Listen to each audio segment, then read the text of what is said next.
My name is Jolene Neto, and I'm gonna be demonstrating the chest tube drainage system. So for the purpose of this video, this patient is on a bed. The box is the patient's bed, and the chest tube drainage system is on the floor.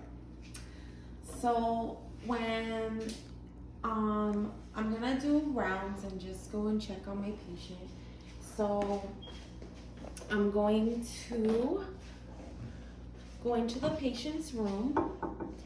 I'm going to sanitize my hands, and I'm going to assess the patient. Good afternoon, Miss Johnson. My name is Jolene. I'm just coming on shift, so I'm doing rounds to just check and see how you're doing.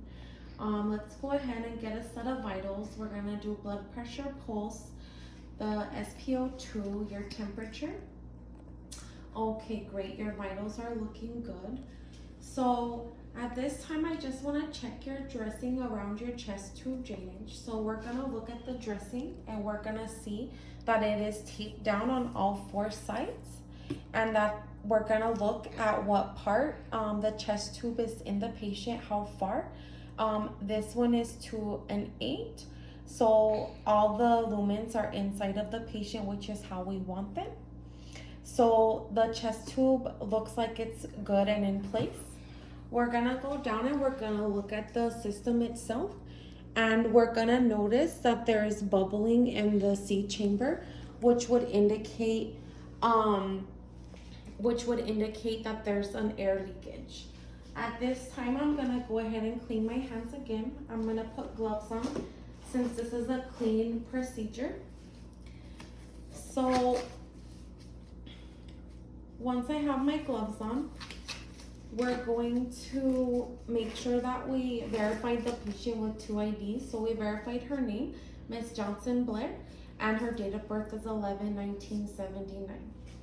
So at this time, we'll notice that there's bubbling in the chamber C, which is the air leak chamber. So that indicates to us that there's an air leak somewhere from the patient to the system. So we're gonna use the hemostats. I have these wonderful hemostats. And we're gonna start at the patient side, on the side of the chest tube drainage. And we're gonna clamp. If the air were to stop there, the bubbling right there would to stop. When I clamp there, that would mean that there was a leak in the tube that goes into the patient, in the actual chest tube.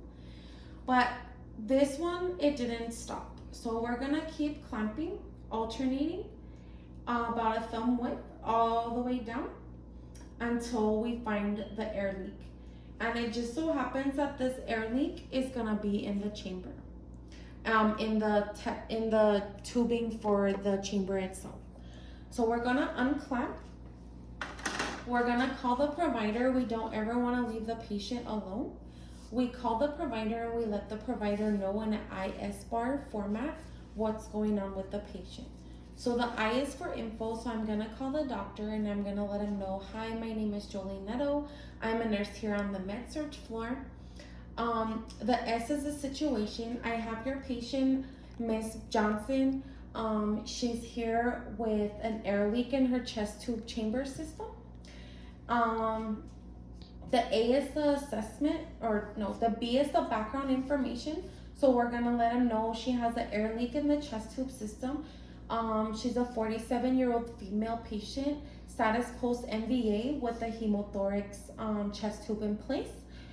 And then we're gonna let him know the A, which is assessment. The assessment's gonna include how we found the patient. The dressing is no discharge, no drainage, no discoloration on the skin, because we would have removed it and checked the underlying skin for any kind of signs of infection or anything like that before we replaced the new dressing on. And we're gonna let them know that she's not in any kind of distress, her vitals are stable. And then the R is the recommendation, and we're gonna recommend, since the air leak is been found through the hemostat clamping to be in the tubing of the chest drainage system, that we replace the chest drainage system.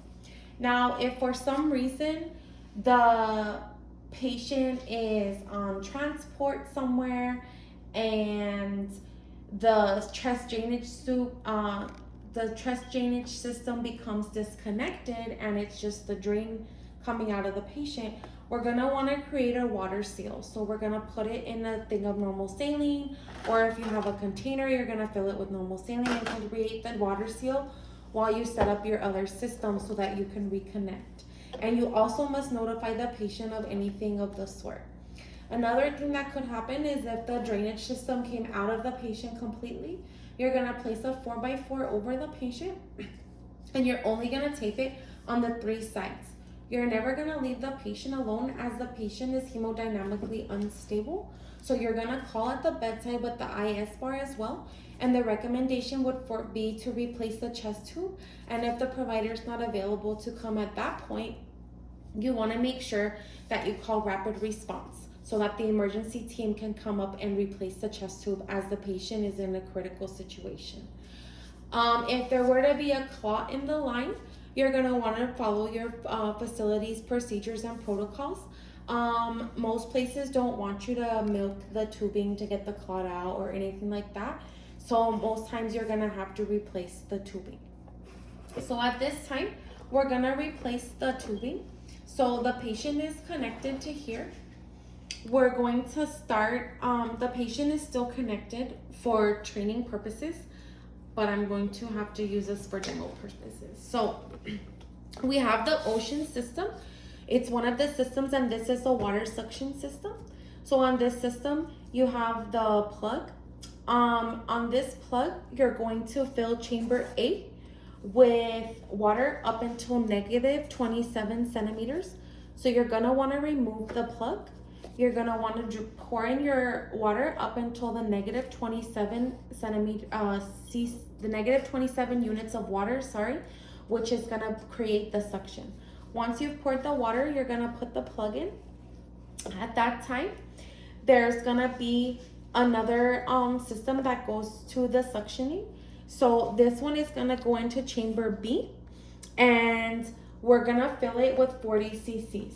You can either bend it or you can clamp it. So we're gonna clamp this one. Actually, you can either bend it or you can use the lock cock system. So if it's sideways, it's open, and if it's up and down, or side to side is closed, up and down is open. So we're gonna make sure that side to side, and we're gonna add the 40 cc's of water. Once we have the 40 cc's of water in there, we're gonna open the drainage system, and the water is gonna flow into the chamber B, and it's gonna go into chamber C up until the 2 centimeter mark. Once that is complete, we're gonna disconnect this. You wanna connect the tubing to the, so the system is connected properly. So the patient already has another system in place, and this system that is in place is gonna be already with the suction on still. We're gonna leave the suction on. We're gonna peel the tape off of the tubing so that way we can remove it freely. We're gonna turn the suction off. We're gonna change out this piece. So we're gonna attach the new chamber system to the patient, and we're gonna put tape on there to secure it. So the tape is in place, and on the old drainage system is connected to the suction still. The suction is now off. We're gonna remove the suction from the old drainage system, and we're gonna put the suction on the new drainage system. And on the new drainage system, you wanna watch for gentle bubbling in the chambers, and that'll show you that the system is correct and in place properly and working properly. The other system that you could have is gonna be I need to change these around. The other system that you're gonna have is gonna be the Oasis system, and the Oasis system is a dry suction system. So if you were gonna put this system on a patient, you're gonna make sure that you have the pre-filled syringe. It's pre-filled with 40 cc's of water. This system is dry suction, so it does not require water in chamber A. It actually works off of a dial.